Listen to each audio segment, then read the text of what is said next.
안녕하세요. 오늘 살펴볼 단지는 수지자이 에디시온입니다. 청약이 밀리고 밀리다 드디어 나왔죠.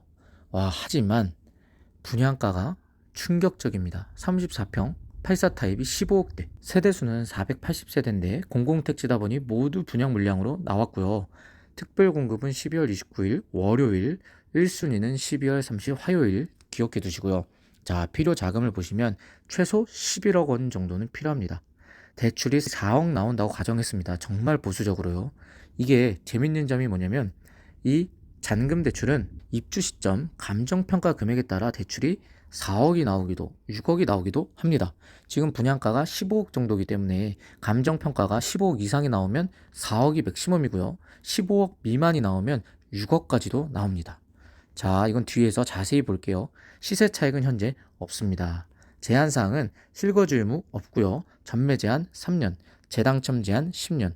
특히 전매 제한이 3년이다 보니 분양권 전매는 안 되겠죠. 오늘은 이렇게 살펴보려 합니다. 기본적인 청약 정보, 그리고 배치도, 평면도, 자금 계획, 시세 차익, 마지막 입지까지. 자, 청약 정보를 보겠습니다. 규제 지역이다 보니 당해를 받으려면 용인시 2년 이상 거주를 해야 되죠. 전매는 3년, 실거주 의무 없고요. 재당첨 10년. 그리고 특별공급은 29일 월요일, 1순위는 30일 화요일. 자, 자격사항을 보죠. 자격사항은 세대주 요건은 노부모 생애 최초 1순위 요 세 가지가 필요합니다. 신혼부부가 청약을 한다고 하면 1순위 같은 경우는 세대주여야만 하기 때문에 부부 둘 다 쓸 수가 없어요. 세대주가 남편이라고 하면 남편은 생애 최초, 와이프는 신혼부부, 그리고 1순위는 남편밖에 쓰지 못합니다. 그래서 신혼부부 기준 총 3번을 쓸 수 있습니다. 만약에 세대주 요건이 없었으면 4번을 쓸 수 있었겠죠. 그리고 소득 또는 자산 기준은 규제 비규제 상관없이 신혼부부와 생애 최초가 적용됩니다. 총 공급 물량을 보겠습니다. 총 480세대죠. 그 중에 특별 공급 243세대, 일반 공급 237세대. 보통은 특별 공급 물량이 압도적으로 많은데 일반 공급이 거의 비슷하죠. 50대 50으로 비슷하게. 특별 공급 혜택을 못 받는 일반 공급을 기다리시던 분들에겐 정말 희소식이죠. 그리고 특별 공급 내에서도 역시나 신혼부부 물량이 100세대나 나왔습니다. 생애 최초가 은근히 적네요. 생애 최초는 39세대. 그리고 다자녀가 생애 최초보다 많습니다. 47세대. 다자녀 특별 공급을 한번 봐보겠습니다. 먼저 선정 방법은 자, 우선하고 일반으로 나뉘는데 요 우선을 경기 지역 전체를 50% 우선을 줍니다. 그리고 수도권 50%를 일반을 주고요. 보통은 내가 용인시에 살지 않으면 당해 자격을 못 받습니다. 하지만 다자녀 특별 공급에 한해서 내가 기타 경기에 살아도 우선 50%를 받을 수 있는 거예요. 그래서 내가 자녀 2명인데 용인시가 아닌 기타 경기에 산다 하시면 무조건 다자녀를 쓰시는 게 유리하죠. 자, 그리고 두 번째로는 배점으로 나뉩니다. 지금 3단계, 4단계, 5단계가 있지만 웬만하면 요 배점에서 다 경쟁이 끝나죠. 그리고 배정 세대 수를 보시면 84C 타입이 가장 많죠. 그리고 84A 타입, 120 요 대형 평형에도 4가구나 물량이 있네요. 자, 여기는 배점표입니다. 위에 두 가지 항목은 자녀 수예요. 그래서 자녀가 특정 나이가 되면 떨어지게 됩니다. 자녀의 나이가 정말 중요한 항목이 되겠고요. 밑에 4개 항목은 시간이 지나면 자동으로 채워줍니다. 세대 구성원, 무주택 기간, 해당 시도 거주 기간, 청약 통장 가입 기간. 그래서 로또 청약 같은 경우는 90점이 넘어야 당첨권이고요. 일반적으로는 70점대인데 지금 에디시온은 너무 고분양가다 보니 잘하면 미달도 날 수 있을 것 같고 최소 50점 정도도 가능하지 않을까 싶습니다. 신혼부부 특별공급을 봐볼게요. 자, 신혼부부 같은 경우는 선정 방법이 처음에 소득으로 나눕니다. 요게 소득이죠. 그리고 순위, 자녀 유무로 나뉘어요. 근데 대부분 자녀 있는 사람이 있습니다. 요즘엔. 그러다 보니 변별력이 없죠. 그리고 지역을 보는데 보통 대부분 용인시를 우선시하기 때문에 용인시 위주로 지원을 해서 여기도 변별력이 없습니다. 그리고 네 번째 자녀수. 지금 로또 청약 같은 경우에는 기본 2명에서 3명으로 다 지원을 합니다. 그래서 사실 통상적으로는 자녀수에서도 경쟁이 나지 않아요. 그래서 보통 추첨으로 됩니다. 즉 해당 소득 구간에 자녀수가 2명인 사람들 내에서 추첨을 하는 게 통상적입니다. 먼저 소득 분위를 보면 자 1, 2단계는 신생아 있는 사람들에게 특권을 주죠. 3, 4단계는 일반 단계고요. 자 신생아 우선 공급은 만 2세 자녀가 있어야 돼요. 있는 가정 중에 월 평균 소득 외벌이 100%, 맞벌이 120. 자, 신생아 일반 공급은 똑같이 만 2세 자녀가 있어야 되고 외벌이 140, 맞벌이 160입니다. 3, 4단계는 똑같은데 신생아가 없어도 돼요. 소득 조건 외벌이 100%, 맞벌이 120. 4단계는 외벌이 140, 맞벌이 160. 그리고 5단계 추첨은 140이 초과되거나 부동산가액이 3억 3,100만 원 이하이신 분이 가능합니다. 자, 소득은 이렇게 참고하시면 될 것 같아요. 보시면 역시나 지금 84 타입만 나왔고요. A 타입, C 타입 물량이 정말 많죠. 그리고 이렇게 나누면 신생아가 있으신 분들은 당연히 엄청 유리하겠죠. 그리고 여기는 신생아가 없는 물량입니다. 다음으로 생애 최초입니다. 생애 최초는 똑같이 처음에 소득으로 나뉘고요. 두 번째는 지역. 대부분 용인시 위주로 뽑겠죠. 용인시가 아니면 사실 당첨 기회가 거의 없다고 보시면 됩니다. 그래서 여기는 바로 3단계가 추첨이기 때문에 소득으로 나뉘고 바로 추첨으로 간다는 거.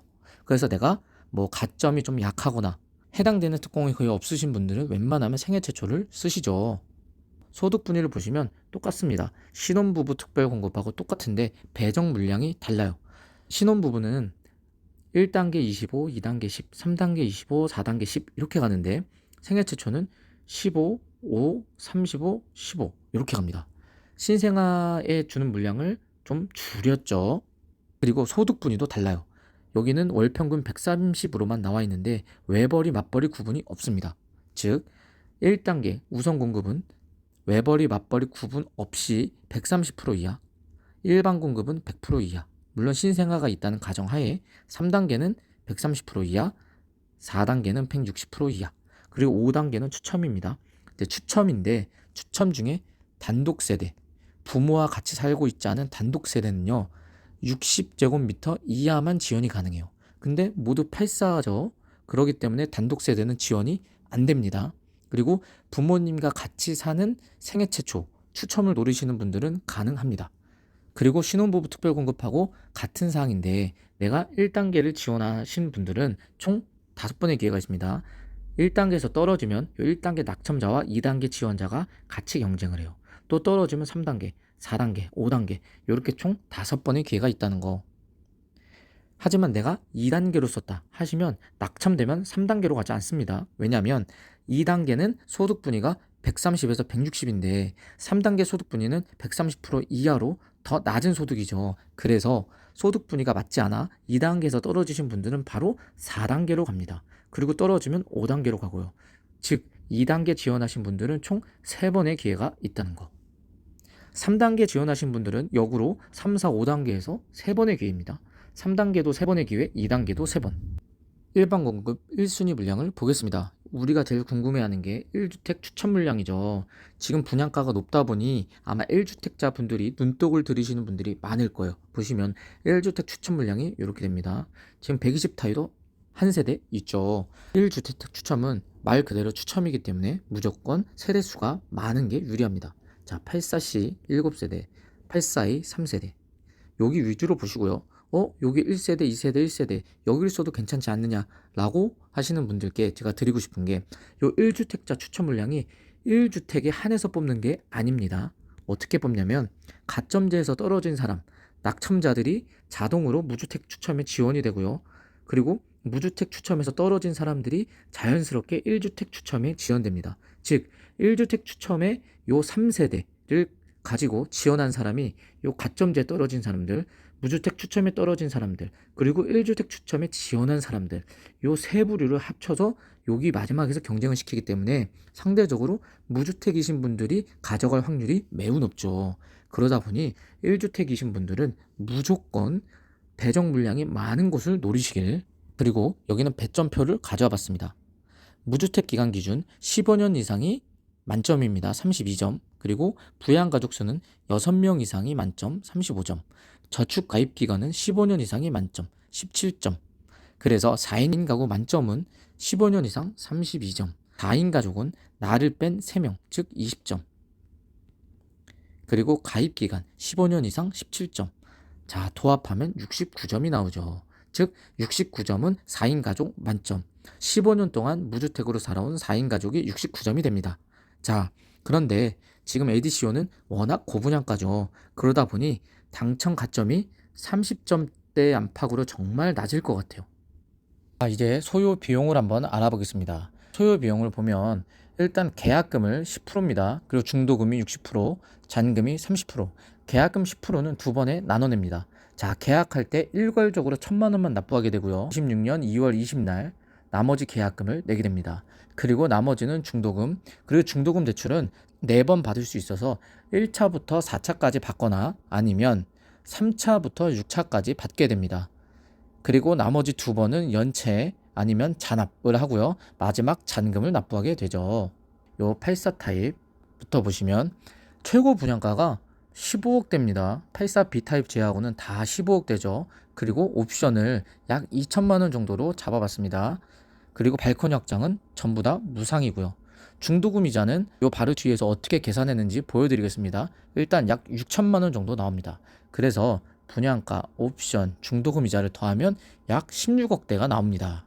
84B는 15.5억 정도로 가장 저렴하네요. 자, 그리고 120 타입 약 22억입니다. 여기 옵션, 이자는 8천만 원 정도. 다 합치면 22.8억이 되고요. 자, 펜트하우스죠. 분양가가 50억입니다. 자, 옵션도 제가 4천 정도를 잡았어요. 중도금 이자로만 약 2억이 나가죠. 다 합치면 52억, 54억. 와, 어마어마합니다. 중도금 이자를 어떻게 계산했는지 보여드리겠습니다. 자, 84A 타입을 예를 들어보겠습니다. 해차별 중도금. 자, 1.57억이죠. 근데 금리를 5%로 잡았어요. 이게 연금리다 보니 12로 나누면 월금리가 되겠죠. 그리고 자, 1회차가 26년 5월에 내는데 지금 입주일이 28년 말이란 말이에요. 그래서 총 30개월을 납부하게 됩니다. 그래서 이 30을 여기다 쓰고 24개월 여기다 쓰고 18개월 여기 12개월 요렇게, 그리고 8개월 3개월은 사실 의미가 없죠. 여긴 아닙니다. 어차피 4회차만 하기 때문에. 그래서 요렇게 더하게 되면 약 5,800만 원이 나옵니다. 이 방식대로 쭉 계산하면 다 이렇게 나오고요. 펜트하우스는 약 2억 정도. 그래서 아까 그 금액이 나온 겁니다. 이제 그 중도금 대출을 시행하자는 5회차와 6회차는 보통 잔압이나 연체를 하게 됩니다. 연체는 보통 통상적으로 2회차 때까지는 그냥 연체를 해도 계약상 불이득이 없는데, 요즘 나온 분양에서는 계약서를 쓸 때 요 사항이 있는지 꼭 한번 확인해 봐야 됩니다.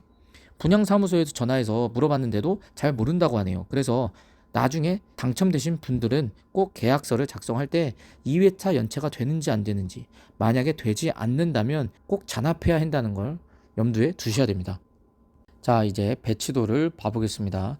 자, 여기 위치해 있습니다. 여기 위치해 있다 보니 바로 우측에 고가 도로가 있고 경부고속도로가 있어요. 이렇게 쭉. 그러다 보니 소음 문제가 걱정되긴 하지만 요새 창호가 워낙 잘 나와서 문만 잘 닫고 있으면 소음이 나진 않을 거예요. 보시면 동천역과 수지구청역 사이에 있어서 약 1km 거리입니다. 사실 도보로 가는 건 좀 힘들어 보입니다. 보시면 딱 봐도 요 우측에 있는 동, 특히 요 우측에 있는 동들, 특히 남동향은 다 뷰가 좋겠죠. 그리고 105동, 106동, 요 맨 앞에 있는 라인들도 남동향, 남서향 모두 뷰가 좋을 것으로 예상됩니다. 14타입 위치를 보시면 모든 동에 다 골고루 위치해 있습니다. 그래서 평면도에 따라서 한번 살펴봐야 될 것 같고요. 120 타입 같은 경우에는 요 동그라미 쳐놓은 곳입니다. 103동 1호 라인, 106동 1호 라인 여기에만 위치해 있죠. 모두 남동향을 보는 세대예요. 근데 120세대는 모두 뻥뷰 조망이 가능하겠죠. 그리고 눈여겨보셔야 될 게 요 클럽 클라우드라고 스카이 라운지가 103동 2호 라인에 있습니다. 요거는 84C 타입이죠. 그리고 커뮤니티는 요 102동과 103동 지하에 위치해 있다는 거. 그리고 또 반대로 뷰가 좀 막힐 것 같다 하는 곳은 바로 좌측에 레미안 수지 이스트 파크가 있습니다.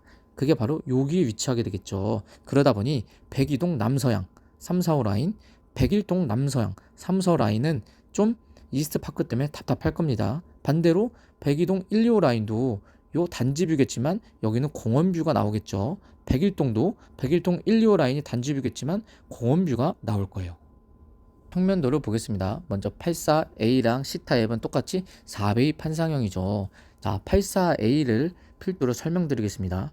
4베이 판상형은 거실 하나를 가운데 두고 방 3개가 나란히 붙어 있습니다. 그러다 보니 거실이 남향이면 방 3개가 모두 남향입니다. 그리고 판상형이다 보니 주방에 창이 뚫려 있어서 마통풍이 가능합니다. 그래서 정말 환기하기에 좋죠. 그리고 4베이 판상형의 가장 큰 특징은 방 3개가 이렇게 밑으로 깔리다 보니 드레스룸이 상대적으로 좁고 길게 나옵니다. 이게 현관 창고와 팬트리 둘 다 가지고 있다는 게 수납 공간에도 너무 좋죠. 그리고 84A랑 C타입 가장 큰 차이점이 84A 타입은 알파룸이 있다는 거. 그래서 선호도가 84A가 압도적으로 높을 겁니다. 배정동을 보면 84A와 C 둘 다 모든 동호수에 다 배치가 됩니다. 그래서 요건 취향껏 고르시면 될 것 같아요. 특히 84C 타입 같은 경우에는 조망이 좋은 동호 라인이 보이죠. 여기 그리고 여기까지. 자, 그리고 84A 타입도 여기 조망이 좋아 보이죠. 자, 그리고 84B와 D 타입을 보면 모두 2베이 타워형이죠. 그런데 양면 개방 창입니다. 둘 다. 그러다 보니 개방감이 정말 뛰어날 것으로 보이고요. 드레스룸이 이렇게 넓게 빠졌습니다. 복도 창고, 현관 팬트리 있고요. 그래서 수납 공간도 너무 좋고 여기 침실 1에 요 팬트리도 있네요. 보시면 84B와 D타입 차이도 여기에 알파룸이 있습니다. 그러다 보니 같은 타워형이어도 당연히 D가 압도적으로 인기가 많겠죠. 배정 동호를 보더라도 84B 같은 경우엔 4호 라인이죠. 둘 다. 그러다 보니 뷰가 좋지 않습니다. 84D 타입을 보시면 그나마 뷰가 좋은 라인들이 2개 정도 보이죠. 선호도를 보면 84A 1등, 그 다음에 84C, 그리고 84D, 그리고 마지막으로 84B. 이게 선호도가 되지 않을까 싶습니다. 하지만 이 선호도 외에도 분양가가 타워형이 판상형보다 더 저렴하죠. 그런데 사실 나중에 다시 팔 때에도 타워형보다는 판상형이 조금 더 비싸게 팔리는 경향이 있더라고요. 그래서 여유 자금이 되면 웬만하면 판상형으로 쓰시는 걸 추천드립니다. 필요 자금을 한번 계산해 보겠습니다. 앞서 봤던 총 소요 비용을 이렇게 적어 봤고요. 자, 대출 가능 금액이 중요한데 요 120 타입까지는 4억으로 잡았습니다. 왜냐? 지금 총 소요 비용 자체가 15억이 넘습니다. 그렇기 때문에 15억 이상은 4억밖에 나오지 않아요. 그리고 요 펜트하우스는 50억이기 때문에 당연히 2억밖에 나오지 않고요. 그런데 제가 맨 처음에 설명드렸다시피 지금 고분양가입니다. 만약에 입주할 때 감정평가 금액이 15억 미만이 나온다. 그럼 대출이 6억까지도 나옵니다. 하지만 우리는 보수적으로 생각을 해야겠죠. 대출이 4억 나온다면 4억을 받을 수 있는 부부 합산 연봉이 얼마일까? 바로 7,700만 원 정도입니다. 다른 대출이 없다는 가정하에 그럼 7,700만 원 정도면 4억이 나옵니다. 자, 그렇게 되면 총 소요 비용에서 대출 가능 금액 4억을 빼면 84 타입은 약 11억 중반에서 12억 초반까지 필요하고요. 120 타입은 18억 정도. 자, 펜트하우스는 거의 분양가 그대로가 필요하죠. 제가 요걸 좀 쉽게 표기해 봤습니다. 자, 102로 대책으로 15억 이하는 6억까지, 자, 15억에서 25억은 4억까지, 25억 초과는 2억까지 대출을 해주죠. 분양가가 아닌 입주 시점 은행이 정하는 감정평가액으로 정해져요. 그렇기 때문에 은행마다도 다 다르고요. 현재 분양가가 15억인데 주변 시세 대비 높게 산정이 됐어요. 그래서 입주 시점 감정평가 금액이 15억이냐 아니냐에 따라 대출 금액이 4억이냐 6억이냐 2억이 왔다 갔다 합니다. 정말 중요하죠. 감정평가액은 저층 고층이냐에 따라서 차등을 둬서 지금 요 LCD용 같은 경우에는 같은 단지 내에서도 15억 안팎에 어디는 15억이 넘고 어디는 15억이 안 될 수도 있습니다. 저층과 고층에 따라서. 그래서 같은 단지 내에서도 대출 금액이 달라질 수도 있습니다. 그래서 이거는 정말 보수적으로 봐야 될 것 같습니다. 그래서 요거는 꼭 염두에 두시길 바랄게요. 자, 실거주하는 방법을 알아봤는데 그럼 전세는 불가할까? 사실 이론적으로는 가능합니다. 하지만 전세를 주려면 먼저 중도금 대출을 받으면 안 됩니다. 왜냐, 지금 규제 지역이고 중도금 대출을 잔금 대출 일부로 보기 때문에 은행권에서 중도금 대출을 받을 때 추가 약정서로 6개월 이내 전입 의무 약정서를 쓰게 됩니다.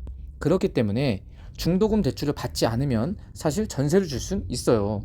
그리고 두 번째, 올 현찰 세입자를 맞추면 됩니다.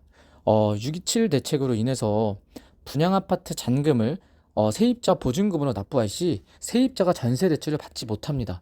그러다 보니 올 현찰 세입자로 맞춰야 되는데, 그러려면 전세 가격을 좀 낮춰야겠죠. 그래야 전세 대출도 받지 않는 올 현찰 세입자가 가격적 메리트라도 느껴야 해당 집에 들어오겠죠. 그렇기 때문에 중도금 대출을 받지 않고 올 현찰 세입자를 맞출 자신이 있으신 분들은 전세를 맞출 계획으로 하셔도 됩니다. 하지만 중도금 대출은 웬만하면 다 받으시고 지금 올 현찰 세입자를 맞추긴 쉽지 않죠. 뭐 전세가 1, 2억 하는 것도 아니고 여기 주변 전세가 보통 8, 9억 정도 하는데 사실 올 현찰 세입자를 맞추기에는 쉽지가 않습니다. 또한 입주장은 입주 물량이 워낙 많다 보니 주변 전세가가 또 내려가기 마련이죠. 그러다 보니 그 내려가는 전세가보다도 더 낮게 내놔야 오려차의 세입자를 맞출 수 있을 것입니다. 그래서 현실적으로 전세로 맞추는 건 불가능하기 때문에 웬만하면 실거주 한다는 생각으로 필요 자금 계획을 세우시길 바라겠습니다.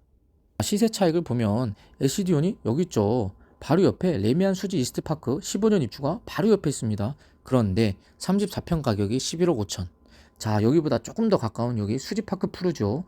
수지구청역에서 조금 더 가깝죠. 19년 입주고 12억 7천입니다.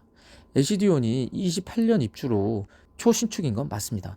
하지만 요 수지구청역에서 가장 멀죠. 그리고 요 지금 비교해드린 요 두 아파트도 다 1군 브랜드입니다. 레미안과 푸르지오. 그러다 보니 LCD온 84 타입이 아무리 초신축이라고 하더라도 지금 부대 비용 포함 15억 5천이 드는데 과연 현재 시세가 15억 5천이 될까요? 저 같으면 이 15억 5천으로 수지파크 푸르지오를 사는 게 더 나아 보입니다. 그래서 사실 현재 시세로 봐도 한 13억 안팎 정도로 생각을 합니다. 그래서 좀 너무 오버슈팅이 아닌가 생각이 되네요. 자, 이제 입지를 봐보려 합니다. 수지자의 에디시온이 여기였죠. 그래서 수지구청역과 동천역, 신분당선 둘 딱 사이에 있어요. 그리고 죽전역도 여기 보이죠. 그러다 보니 거리상으로 동천역이 800, 수지구청역이 900, 죽전역이 600. 특히 이건 직선거리다 보니 사실 이렇게 길 따라 이렇게 가다 보면 1km가 훨씬 넘죠. 죽전역 같은 경우도 이 다리를 통해 굴다리를 통해서 가야 됩니다. 그러면 여기도 1km가 될 거예요. 사실 도보로 불가능하다, 애매하다. 그리고 도로 같은 경우는 우측에 경부고속도로, 분당수서고속도로가 다니죠. 학군을 보면 자, 토월초 배종입니다. 거리가 좀 있어요. 약 1km. 중학교는 수지중, 송곡중, 문정중. 자, 송곡중 여기 있고 수지중 여기 있고 문정중 여기 있습니다. 다 1km 이상 거리죠. 사실 학군은 다 좋아요. 하지만 거리가 너무 멀다는 거. 그래서 요즘 매우 아쉽죠. 주변도 정말 좋아요. 평지고 학원가 많고 유해시설이 전무합니다. 그래서 수지구청역이 아이 키우기 좋은 동네로 유명한 이유가 바로 이거죠. 하지만 다 좋은데 학군, 지하철 너무 멀다는 게 너무 큰 단점입니다. 마무리를 해보려고 합니다. 망포도 12억이었는데 완판이었죠. 근데 수지는 망포보다 훨씬 더 상급지고 15억, 3억 차면 어느 정도 합리적인 금액이 아니냐. 예, 이 말도 맞습니다. 하지만 이때 분양할 때는 비규제였죠. 그러다 보니 대출도 6억까지 나오고 전세를 줄 수도 있었습니다. 하지만 이번 수지자이 에디시온은 모든 규제가 다 적용됐습니다. 그렇기 때문에 대출도 4억밖에 안 나올 수도 있어요. 그리고 전세 맞추기도 쉽지 않고요. 그러다 보니 단순 분양가는 3억 차이지만 내 돈 들어가는 건 거의 6억 이상 차이가 날 수도 있다. 게다가 전세를 주지 못하기 때문에 웬만하면 실거주를 해야 하는 분양 수요자들만 지원을 하게 되겠죠. 그 차이가 엄청 큰 차이라고 봅니다. 이 30평 15억이면 선택지가 정말 많아요. 아까 말씀드린 바로 옆에 두 개 비교한 아파트도 사실 13억이면 내가 좋은 동, 좋은 호를 골라갈 수 있는데 부대 비용 포함 약 16억 가까이를 이 에디시온에 넣기엔 사실 쉽지 않죠. 하지만 내가 1주택자다. 그래서 1주택자 추천 물량으로 간다 하면 그거는 괜찮아 보이기도 하지만 그래도 무주택자가 내 청약을 날려가면서 16억을 에디시온에 투자하기엔 좀 어려운 감이 있지 않을까 싶습니다. 자, 이렇게 에디시온에 대해서 한번 분석해 봤습니다. 이 영상이 유익하셨으면 구독과 좋아요 한번 부탁드립니다. 다음에도 또 유익한 청약 정보로 돌아오겠습니다. 감사합니다.